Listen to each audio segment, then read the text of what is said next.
14 अप्रैल 14 अप्रैल 1991 एक ऐसा दिन था जो भारत के आधुनिक ढांचे का इतिहास रचने वाला था।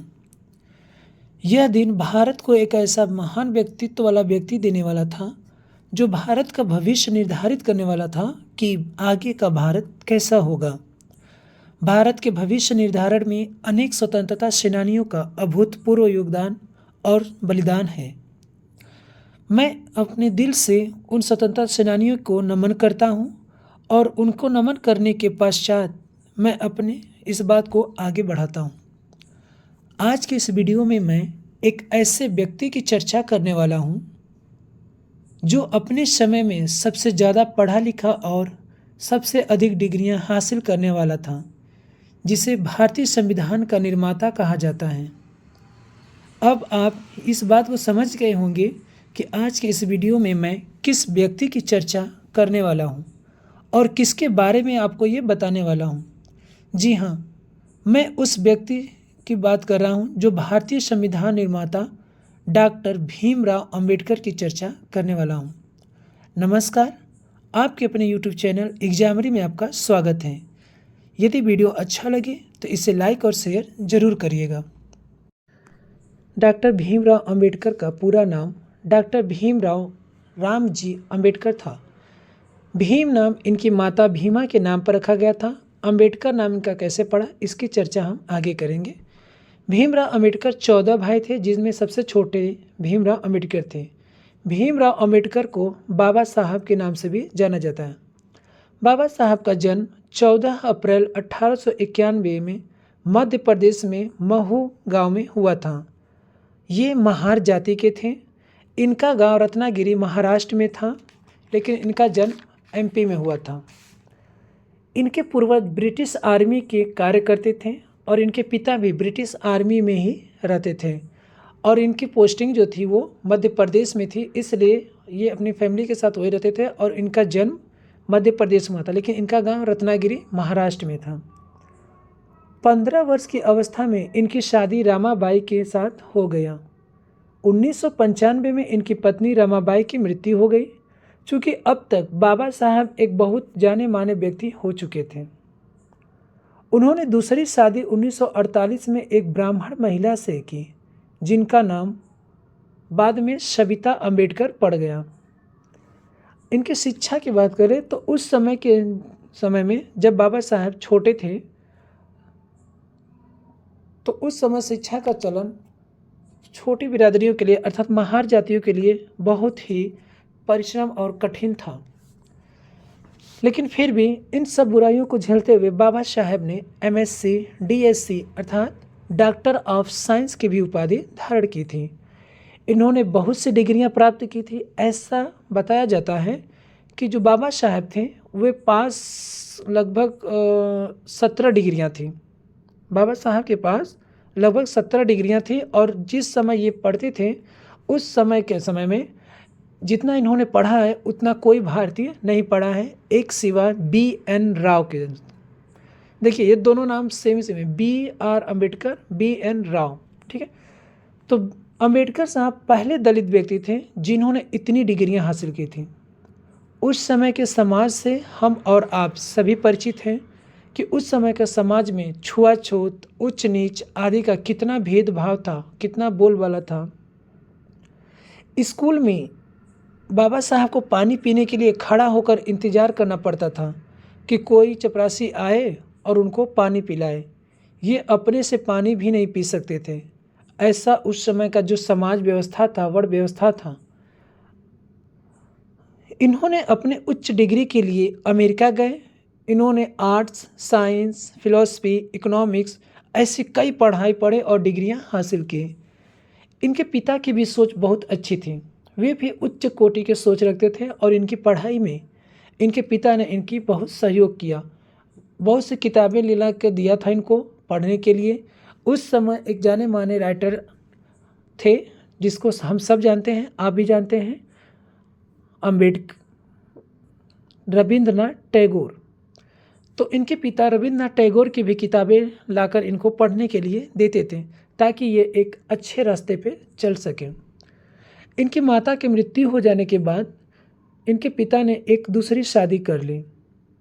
परिवार की परिस्थितियों से तंग आकर बाबा साहब ने एक जो दाई रहती थी उनकी पोटली को चुरा कर लेके निकल गए घर से। और जब उन्होंने रास्ते में गया और रास्ते में पोटली को खोला तो उन्होंने देखा कि उस पोटली में केवल आधे आना है, क्योंकि उस समय आधे आना बहुत होता था।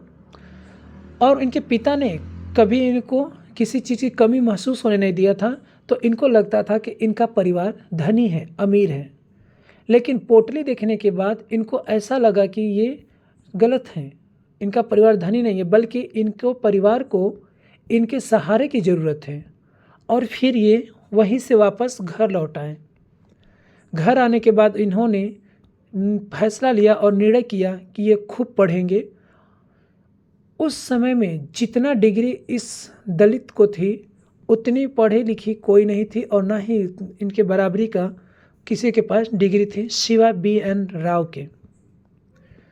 उस समय दलित बच्चों का स्कूल में नाम नहीं लिखाया करता था, उन्हें पढ़ने का कोई अनुमति नहीं थी। चूँकि इनके पिता ब्रिटिश सेना में थे, इसलिए इनको और इनके भाई का नाम स्कूल में लिखा गया। आप सोच रहे होंगे कि बाबा साहब 14 भाई थे, सब लोग एक ही मकान में थे, कैसे रहते होंगे। और फिर जब 14 भाई थे तो इनके पिता ने दूसरी शादी क्यों की। तो आपको बता दें कि 14 भाई में से 3 भाई और 2 बहनें ही बची थीं, बाकी सभी भाइयों की मृत्यु हो चुकी थी। अब बाबा साहब का नाम स्कूल में लिखवा दिया गया था। जब ये पहली बार स्कूल में गए तो बाबा साहब जब पहले बार क्लास में एंट्री किए, तो जब वहाँ पे वो एंट्री किए तो वहाँ पे सारे बच्चे आपस में बैठकर बात कर रहे थे। जब ये जाकर वहाँ बैठे तो सभी बच्चे खड़े होकर गेट के पास चले गए। जब शिक्षक कक्षा के अंदर आया तो उन्होंने पूछा कि तुम लोग वहाँ क्यों खड़े हो, तो सभी बच्चों ने बाबा साहब की ओर इशारा किया। शिक्षक ने इनको महार जाति होने के कारण इनको कक्षा से बाहर निकाल दिया और बोला कि तुम बाहर ही बैठ के पढ़ सकते हो, तुम्हें ये इतना ही अनुमति है, तुम स्कूल में आ गए, यही बहुत है। इनको बैठने के लिए कोई व्यवस्था भी नहीं किया गया था। ये घर से एक बोरी लाते थे, बैठते थे, और उसके बाद जब छुट्टी होता था तो उस बोरी को लपेट करके फिर वापस घर भी ले जाते थे। एक बार शिक्षक ने सवाल पूछना शुरू किया। कक्षा में, क्लास में सवाल होता था। ये सारे प्रश्नों के उत्तर जब जानते भी थे तो और हाथ उठाते थे, लेकिन शिक्षक जो था वो इग्नोर करता था, इन्हें जवाब देने के लिए बोलता ही नहीं था। एक बार जब टीचर ने ऐसा सवाल किया था जिसका उत्तर बाबा अम्बेडकर साहब देना चाहते थे, लेकिन इन्होंने हाथ भी उठाया, लेकिन जो टीचर था इनसे उत्तर नहीं पूछा। तब इन्होंने बोला कि आप हमसे क्यों नहीं पूछते हैं, हमें प्रश्न का उत्तर आ रहा है, फिर भी आप हमसे क्यों नहीं उत्तर देने के लिए बोल रहे हैं। तब उस अध्यापक ने बोला कि तुम इसके योग्य नहीं हो, तुम क्लास की बातें केवल सुन सकते हो, कुछ बोल नहीं सकते, यही तुम्हारे लिए बहुत है। आपको बता दें कि जहाँ ये बैठते थे जब छुट्टी होती थी तो उस समय वहाँ के जो टीचर लोग थे ना, इनके बैठे हुए स्थान पर गंगा जल छिड़कवाते थे कि ये जहाँ बैठा है ये धरती अशुद्ध हो गई है। अब खुद सोचिए, जब सारी धरती एक है, सारे बंदे एक ही माता के पैदा हैं जिसे धरती माता कहते हैं, तो फिर इस पे रहने वाले लोग इस धरती माता को कैसे अछूत बना सकते हैं। खैर, आगे देखिए इनके जीवन से संबंधित बातें। तो टीचर के प्रश्न न पूछने से इनको ना लगा कि ये गलत हो रहा है, ये सही नहीं है, और ये घर जाकर अपने पिता से सारी बातें बताते हैं और बोलते हैं कि आज के बाद मैं स्कूल नहीं जाऊंगा। इनके पिता इनको समझाते हैं कि बेटा यही तो समाज है, इसी को तो तुम्हें बदलना है, आगे चलकर इसी व्यवस्था को तो तुम्हें बदलना है और सब कुछ समानता पे लाना है। चूँकि इनकी प्रतिभा बचपन से ही दिखती थी और इनके पिता को ऐसा लगता भी था कि ये कोई मसीहा है जो समाज को बदलने के लिए इस धरती पे पैदा हुआ है। इसलिए पिता ने अंबेडकर को समझाते हैं और कहते हैं कि इस व्यवस्था को बदलना है और तुम इसे बदल सकते हो। इस बात को बाबा साहब ने अपने जीवन का लक्ष्य बना लिया कि वे जिस जाति में जन्मे हैं उस जाति को छूत न मान करके उसे एक बराबरी का दर्जा दिलवाएंगे। इन्होंने अपने बायोग्राफी में भी लिखा है कि जब मैं स्कूल जाता था तो इनको पानी पीने के लिए अनुमति नहीं थी। स्कूल का चपरासी पानी को ऊपर से गिराता था, तब ये पानी पीते थे। और जिस दिन चपरासी छुट्टी पर होता था उस दिन पूरा दिन पानी पीने को नहीं मिलता था। जितने भी बच्चे थे छोटी बिरादरी के, वे बिना पानी पिए ही पूरा दिन बिताते थे। सोचिए यार कि कैसे बिताते रहे होंगे पूरा दिन बिना पानी का। आगे इतना ही नहीं था, इतना ज़्यादा उस समय में समाज के भेदभाव था कि इस परिस्थितियों में स्कूल में पढ़ना ही अपने आप में एक मिसाल था। लेकिन कहा जाता है ना कि समाज कितना ही बुरा क्यों ना हो, उस समाज में एक नेक इंसान, एक फरिश्ता जरूर रहता है, तभी वो समाज चलता है, वरना उस समाज का अस्तित्व ही समाप्त हो जाएगा। उसी समाज में एक ब्राह्मण टीचर थे जिनका कृष्ण केशव अंबेडकर नाम था, जिन्होंने बाबा साहब अंबेडकर की प्रतिभा से बहुत प्रभावित थे। ये बाबा साहब को अपने घर पर बुलाकर खाना भी खिलाते थे। बाबा साहब की आगे की पढ़ाई में कोई समस्या न हो, क्योंकि वो जानते थे कि ये बहुत ही प्रतिभाशाली और तेज बच्चा है, ये ज़रूर आगे बढ़ेगा। क्योंकि इसकी जाति महार है तो इसको समाज के भेदभाव का सामना भी करना पड़ेगा, इसलिए आगे की पढ़ाई में इसकी कोई ज़्यादा समस्या न हो, इन्होंने जो टीचर थे कृष्ण केशव अंबेडकर, वे बाबा भीमराव के साथ अपना नाम जोड़ दिया, अर्थात अब इनका नाम भीमराव अंबेडकर हो गया। तो अब आप जान गए कि अंबेडकर नाम कैसे इनका जुड़ा। भीम नाम पड़ा इनकी माता के नाम पर और अंबेडकर नाम इनके एक शिक्षक के नाम पर पड़ा। आपके मन में एक प्रश्न उठ रहा होगा कि जब ये गरीब थे तो ये अमेरिका पढ़ने कैसे पहुंच गए। तो ये अमेरिका कैसे पहुंच गए, तो चलिए एक आपको कहानी बताते हैं कि ये अमेरिका कैसे पहुंच गए। एक बार ये पार्क में बैठकर पढ़ रहे थे। उस समय एक लेखक थे दादा केलुस्कर, वे इनको रोज़ नोटिस करते थे कि ये बच्चा पार्क में बैठकर रोज़ पढ़ रहा है। तो एक दिन दादा केलुस्कर ने इनको बुलाया और बैठने के लिए बोला, तो बाबा साहब ने बैठने से मना कर दिया, जिससे दादा केलुस्कर साहब समझ गए कि ये कोई छोटी बिरादरी का है। तब उन्होंने कहा कि तुम बैठो, मैं सबको एक समान मानता हूँ, कोई ऊंचा या नीचा नहीं है, जो जिस योग्य है उसकी काबिलियत उसके योग्य है। फिर उन्होंने पूछा कि तुम यहाँ पार्क में क्यों पढ़ते हो, तुम लाइब्रेरी में क्यों नहीं पढ़ते हो। तो अंबेडकर जी ने बताया कि लाइब्रेरी में कोई उन्हें घुसने नहीं देता। उसके बाद उन्होंने अपनी एक पुस्तक बाबा साहब को दिया, बौद्ध धर्म पे लिखी हुई थी, जिनके खुद की वो पुस्तक लिखी हुई थी केलुस्कर साहब की। जब उन्होंने इन बच्चे की प्रतिभा को जाना, तब उन्होंने बड़ौदा के गायकवाड़ में एक राजा के पास गए। उस समय राजा के यहाँ एक स्कॉलरशिप स्कीम चलती थी, जो बच्चे को यूएसए भेजती थी 4 साल के लिए, और वहाँ पे बच्चा पढ़ लिख कर वापस आता था तो राजा के लिए कार्य करता था। और राजा ने इस बालक को अर्थात भीमराव अंबेडकर को अमेरिका पढ़ने के लिए 25 रुपये सलीना पर दिया था, या महीना ऐसे ही कुछ था। 25,000 मतलब 25 रुपया उस समय मिलता था, जिससे उस समय सारा खर्चा निकल जाता था। यूएसए में उनका एक फ्रेंड था नवल नामक, पारसी था वो। नवल ने कहा था कि भीम, हर किसी का जन्म बड़ा बनने के लिए नहीं होता, लेकिन हर व्यक्ति बड़े बनने वाले आदमी के जीवन में सीढ़ी के रूप में योगदान दे सकता है। उसके बाद बाबा साहब की अब भारत में वापसी, अमेरिका से पढ़कर ये भारत वापस आ गए जून 1917 में। स्कॉलरशिप समाप्त होने के बाद इन्हें वापस आना पड़ा, क्योंकि स्कॉलरशिप 4 वर्ष के लिए ही बस थी। वापस आने के बाद बाबा साहब अम्बेडकर ने राजा गायकवाड़ के सेना के रूप में सचिव के रूप में नियुक्त हुए। लेकिन लोग आज भी इनको छूत मानते थे।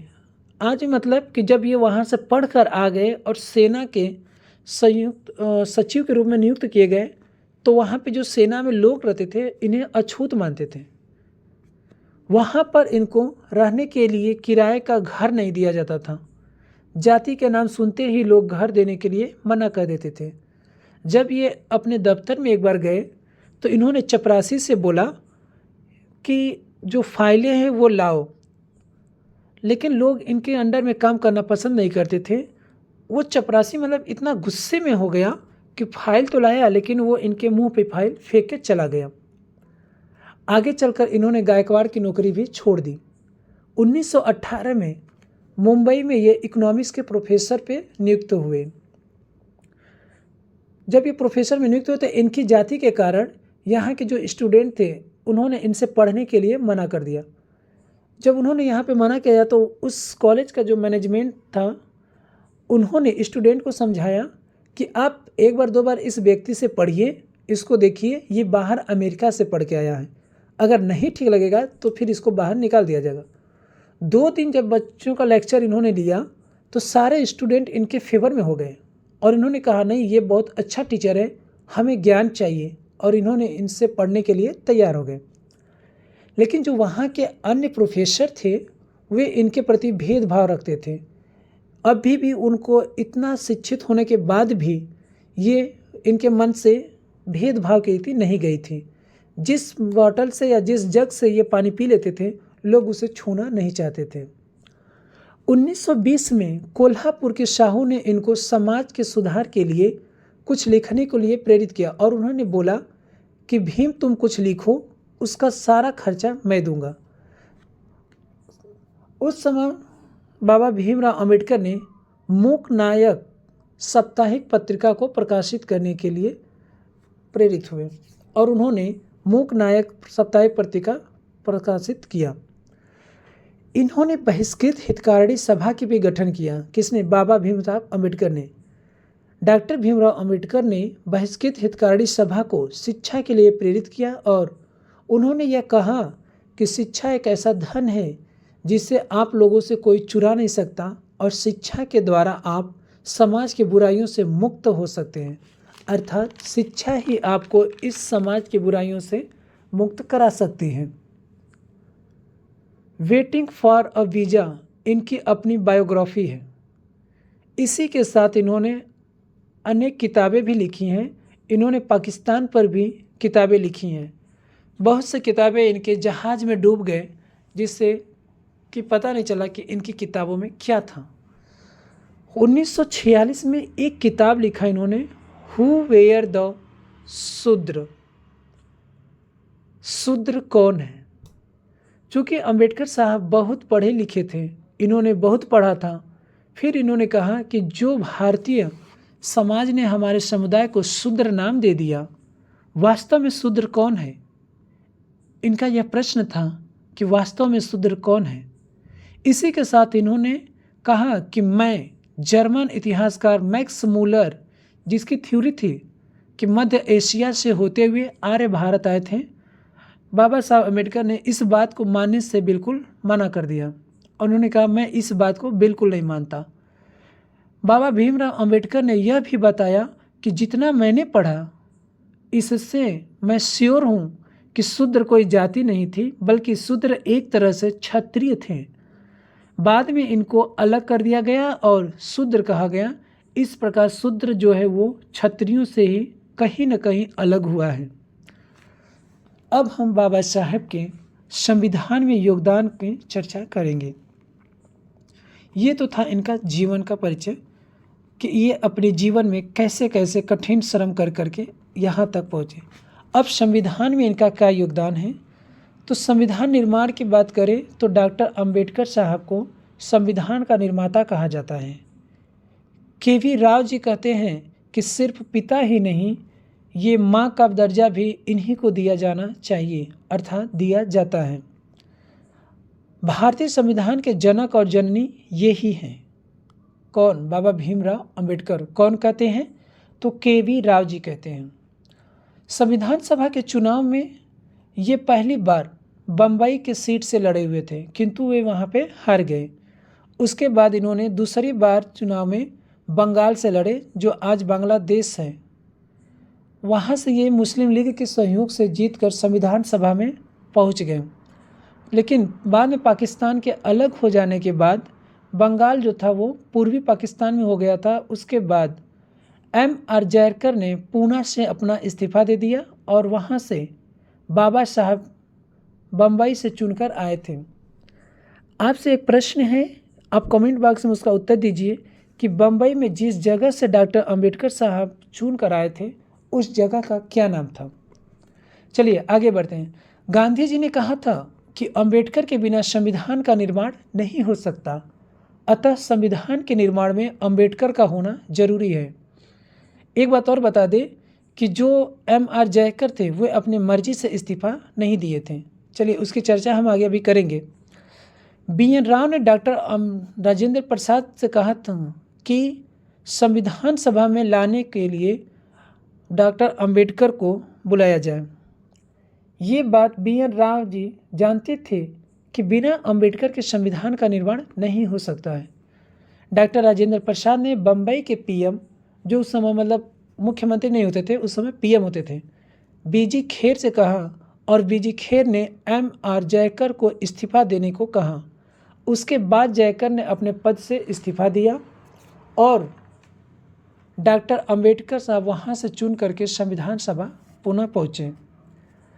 29 अगस्त 1947 को प्रारूप समिति का गठन किया गया और इस प्रारूप समिति के गठन का डॉक्टर अंबेडकर साहब को अध्यक्ष बनाया गया। उस समिति में कुल 7 सदस्य थे।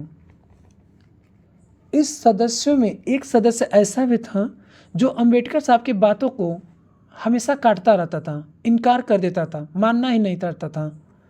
चूँकि वो स्वर्ण जाति का था तो उसको ये लगता था कि इस नीचे जाति वाले के अंडर में मैं काम करूँगा, मैं काम नहीं कर सकता, मैं इसकी बात नहीं मानूंगा।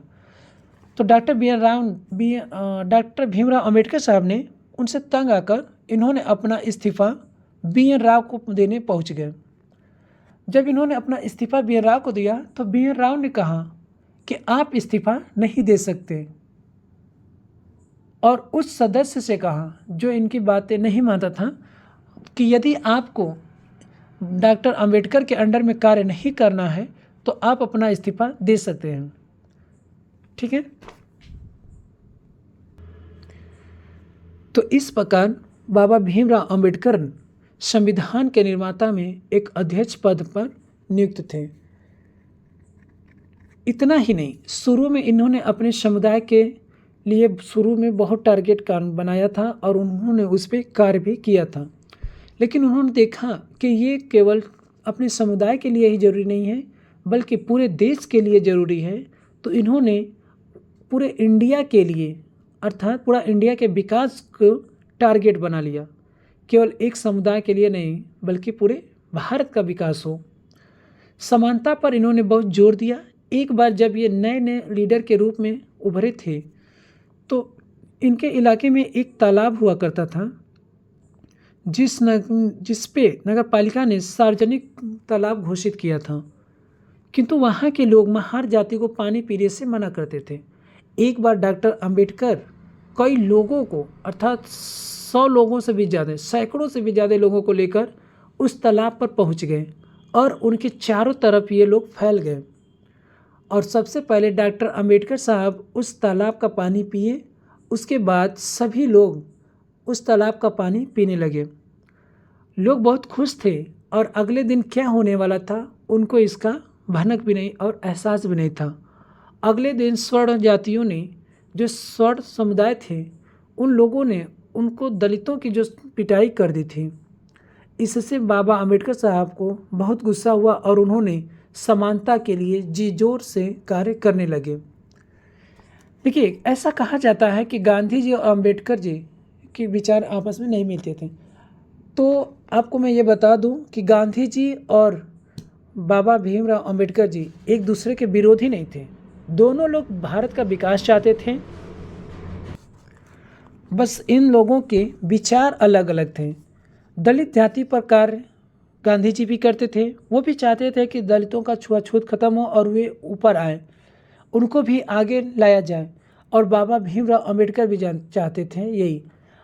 लेकिन गांधी जी पूरे देश को एक साथ लेकर जाना चाहते थे, और चूंकि दलित लोगों को इतना दबा दिया गया था कि बाबा साहब केवल दलितों के ही उत्थान के बारे में सोचते थे। बस यही अंतर था, यही विचार इन लोग का अलग था। इसलिए गांधी जी के विचार बाबा साहब को नहीं भाते थे और बाबा साहब का विचार गांधी जी को नहीं भाते थे, लेकिन बात दोनों की एक ही थी। अंबेडकर जी ने अपने जीवन में अंतिम समय में बौद्ध धर्म को अपनाया था। जिस समय भारतीय संविधान बन करके तैयार हुआ, उस समय बाबा भीमराव अंबेडकर ने अपने एक भाषण में कहा, बाबा अंबेडकर के शब्दों में, 26 जनवरी 1950 को हम विरोधाभासों से भरे जीवन में प्रवेश करने जा रहे हैं। राजनीति के मामले में हमारे यहाँ समानता होगी, पर आर्थिक और सामाजिक जीवन असमानताओं से भरा होगा। राजनीति में हम एक व्यक्ति एक वोट और हर वोट का समान महत्व के सिद्धांत को मानेंगे। अपने सामाजिक और आर्थिक जीवन में हम अपने सामाजिक और आर्थिक ढांचे के कारण ही एक व्यक्ति एक वोट के सिद्धांत को नकारना जारी रखेंगे। हम इस विरोधाभासपूर्ण जीवन को कितने लंबे समय तक जीते रहेंगे? हम अपने सामाजिक और आर्थिक जीवन में कब तक समानता को नकारते रहेंगे? अगर यह नकारना ज़्यादा लंबे समय तक चला तो हम अपने राजनीतिक लोकतंत्र को ही संकट में डालेंगे। तो ये उनके ही शब्दों में एक भाषण था। अब हम इनके एक और चर्चा करेंगे इनके अनुभवों का, कि जो छुआछूत से संबंधित जो अनुभव था, उस जाति व्यवस्था पर आधारित भेदभाव को इन्होंने अपने अनुभव के बारे में लिखा है।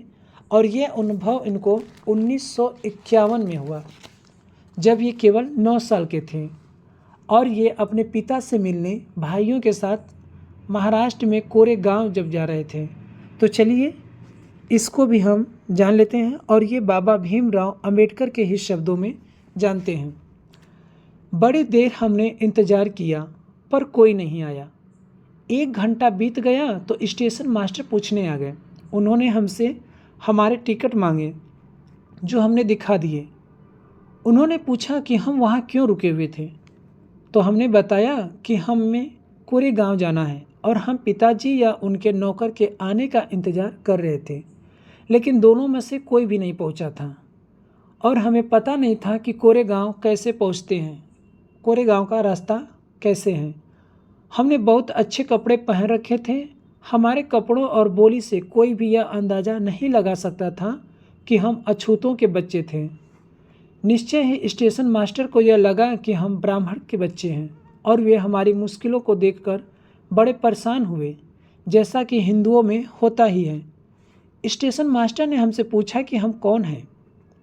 बिना एक पल भी सोचे मेरे मुंह से निकल गया कि हम महान हैं, और महान बम्बई प्रांत में समुदाय को अछूत माना जाता था। उनको एकदम से धक्का लगा।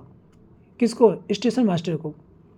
बाबा अम्बेडकर साहब कहते हैं कि वे भौचक्के रह गए। उनके चेहरे पे अचानक परिवर्तन हुआ। हमने देख लिया कि ये अजीब सी घृणा की भावना उन पर हावी हो गई थी। उन्होंने जैसे ही मेरा जवाब सुना, वे अपने कमरे में वापस चले गए और हम वहीं के वहीं खड़े रह गए। 15-20 मिनट बीत गए। सूरज बिल्कुल छिप सा गया था। पिताजी नहीं आए थे और न ही उनका नौकर, और अब स्टेशन मास्टर भी हमें छोड़कर चले गए थे। हम काफ़ी घबराए हुए थे। यात्रा के शुरू में जो खुशी उत्साह की भावना थी, उसकी जगह अब अत्यधिक उदासी ने ले ली थी। आधे घंटे के बाद स्टेशन मास्टर लौट कर आया तो पूछा कि हम क्या करने की सोच रहे हैं। हमने कहा कि अगर हमें किराए पर एक बैलगाड़ी मिल जाती तो हम कोरेगांव जा सकते थे। अगर कोरेगांव ज़्यादा दूर न हुई हो तो हम फ़ौरन निकलना चाहते हैं। वहाँ किराए पर कई बैलगाड़ियाँ चल रही थीं, लेकिन मैंने स्टेशन मास्टर को जो जवाब दिया था कि हम महार हैं, उसका पता सबको चल गया था। कोई भी गाड़ी वाला अछूत वर्ग की सवारी को ले जाकर अपने आप को गंदा और नीचा नहीं बनाना चाहता था। हम दोगुना किराया देने को भी तैयार थे, पर हमें एहसास हुआ कि बात पैसे से नहीं बन सकती थी। स्टेशन मास्टर, जो हमारे लिए गाड़ी वालों से मोल तोल कर रहे थे, चुपचाप खड़े हो गए। समझ नहीं आ रहा था कि अब क्या करें। तो ये था बाबा भीमराव अंबेडकर का अपना अनुभव। ये जो अनुभव था, इस अनुभव का स्रोत है doctor B.R. Ambedkar, writing in spaces, खंड 12। इसका संपादन बसंत मून, बम्बई शिक्षा विभाग, महाराष्ट्र सरकार के अंतर्गत था। ये था भारत के महान व्यक्ति का जीवन परिचय कि कैसे उन्होंने समाज के दुष्प्रभावों को झेलते हुए उस समाज के निर्धारक बने। हमें इनके जीवन से यह प्रेरणा मिलती है कि हमें समाज के मुश्किलों से घबराना नहीं चाहिए, बल्कि उनका सामना करते हुए आगे बढ़ते रहना चाहिए। आप इनके जीवन से क्या प्रेरणा लिए, उसे कमेंट करके बताइए। जय हिंद।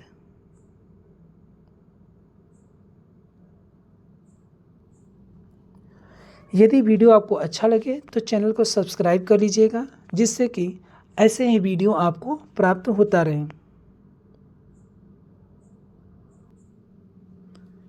धन्यवाद।